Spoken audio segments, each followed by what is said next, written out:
दिनांक 11 एप्रिल रोजी माणगाव तालुक्यातील पैन तर्फे तळे SC ST OBC Bahujan Samaj, स्थानिक मुंबईकर ग्रामस्थ, नालंदा बौद्धजन सेवा संघ, रोहिदास समाज बांधव आणि आदिवासी समाज यांच्या माध्यमातून क्रांतीसूर्य महात्मा ज्योतिराव फुले यांची जयंती मोठ्या उत्साहात साजरी करून त्यांना अभिवादन करण्यात आलं। सदर कार्यक्रमात अंकित कासारे, रामभाऊ ढवळ, भगवान पाबरेकर इत्यादींनी महात्मा ज्योतिराव फुले यांच्या जयंतीनिमित्त त्यांच्या जीवनावर मार्गदर्शनपर भाष्य केलं। या प्रसंगी पेन तर्फे तळेगावचे अध्यक्ष देवजी माने, उपाध्यक्ष सीताराम पोटले, सल्लागार कृष्णाजी मुंडे, माजी सरपंच रामभाऊ ढवळ, माजी उपसरपंच विजय पेनकर, गणेश मुंडे, साईनाथ पेनकर, किशोर पोटले, गणेश वडेकर, भगवान पाबरेकर, उमेश कासारे, विजय श्रीवर्धनकर, केशव मुंडे, सूर्यकांत मुंडे, जनार्दन पाबरेकर, ज्ञानेश्वर ढवळ, भोलेनाथ खिडबिडे, दिनेश वडेकर, मंगेश पोटले, प्रकाश जाबडे, पांडुरंग ताम्हणकर, पांडुरंग आरशे, दगडू आरशे, सुभाष डिके, महादेव जाबडे, पांडुरंग ताम्हणकर, अंकित कासारे इत्यादी उपस्थित होते। महात्मा ज्योतिराव फुले हे एक महान समाजसुधारक, विचारवंत आणि लेखक होते। त्यांचा जन्म 11 एप्रिल 1827 रोजी पुण्याजवळील कटगुण येथे झाला। त्यांनी समाजातील विषमता नष्ट करण्यासाठी आणि तळागाळातील समाजापर्यंत शिक्षण पोहोचविण्यासाठी सत्यशोधक समाजाची स्थापना केली। 18व्या शतकात विषमतेने ग्रासलेल्या समाजात सामाजिक समतेच्या बीजाची पेरणी करून सर्व समाजातील स्त्रियांना पुरुषांच्या बरोबरीने शिक्षण घेता यावं यासाठी महात्मा ज्योतिराव फुले आणि त्यांच्या पत्नी क्रांतीज्योती, ज्ञानज्योती सावित्रीबाई फुले या उभयंतांनी पुण्याच्या भिडेवाड्यात सर्व समाजातील मुलींच्या शिक्षणासाठी शाळा काढली आणि त्यांना शिक्षणाचा अधिकार प्राप्त करून दिला।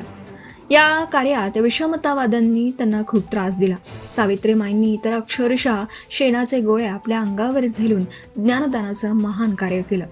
त्या काळात दीनदलितांना सार्वजनिक ठिकाणी पाणी भरण्याची मुभा नव्हती। महात्मा ज्योतिराव फुले यांनी आपल्या वाड्यातील पाण्याचा हौद दीनदलितांसाठी खुला केला। महात्मा फुले यांचे विचार हे अत्यंत पुरोगामी आणि प्रेरणादायी होते। मानव हा सर्वात मोठा धर्म आहे। शिक्षणातील विषमता आणि सामाजिक भेदभाव याविरुद्ध लढा उभारून आवाज उठवला पाहिजे। महात्मा फुले यांचं कार्य आणि विचार आजही किती महत्त्वपूर्ण आहेत हे दिसून येतं।